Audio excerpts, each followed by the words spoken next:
places that you know seem like fantasy.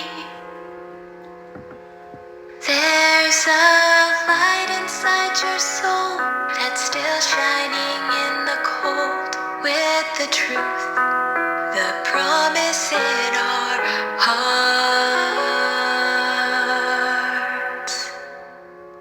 Don't forget, I'm with you in the dark.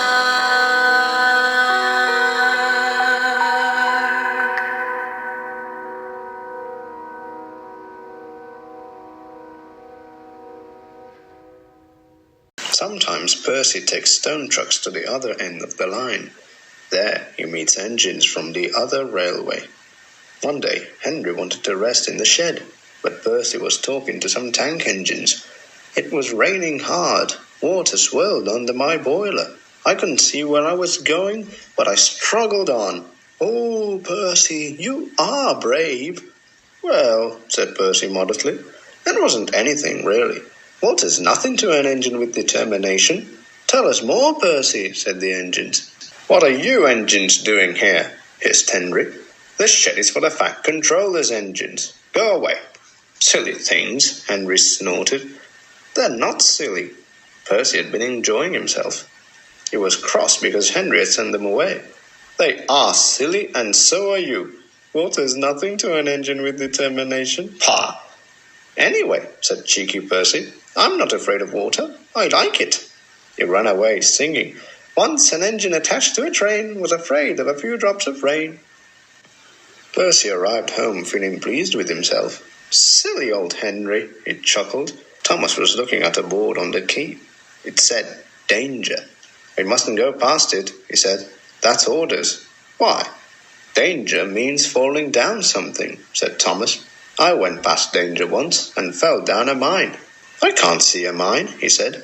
He didn't know that the foundations of the quay had sunk and that the rails now sloped downward to the sea. "Stupid board," said Percy. For days and days he tried to sidle past it, but his driver stopped him every time. One day at the top station, he whispered to the trucks, "Will you give me a bump when we get to the quay?" The trucks were surprised. They had never been asked to bump an engine before. They giggled and chatted about it the whole way down. "Whoa, Percy, whoa," said his driver, and Percy checked obediently at the distant signal. "Driver doesn't know my plan," he chuckled. On, laughed the trucks. Percy thought they were helping. "I'll pretend to stop at the station, but the trucks will push me past the board. Then I'll make them stop. I can do that whenever I like." If Percy hadn't been so conceited, he would never have been so silly. Every wise engine knows that you cannot trust trucks. Go on, they yelled, and bumped Percy's driver and fireman off the footplate. "Off!" said Percy, sliding past the board. Percy was frantic. "That's he not?"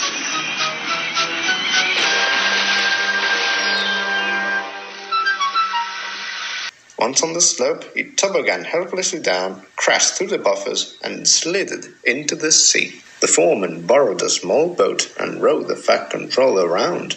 "You are a very disobedient engine." "Please, sir, get me out, sir. I'm truly sorry, sir." "No, Percy, we cannot do that till high tide. I hope it will teach you to obey orders." "Yes, sir." Percy shivered miserably. He was cold. Fish were playing hide-and-seek through his wheels. The tide rose higher and higher. He was feeling his position more and more deeply every minute. It was nearly dark when they brought floating cranes, cleared away the trucks, and lifted Percy out.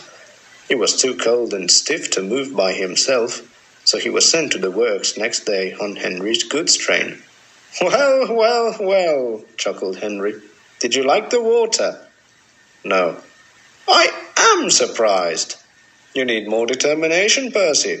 Water's nothing to an engine with determination, you know. Perhaps you will like it better next time." But Percy is quite determined that there won't be a next time.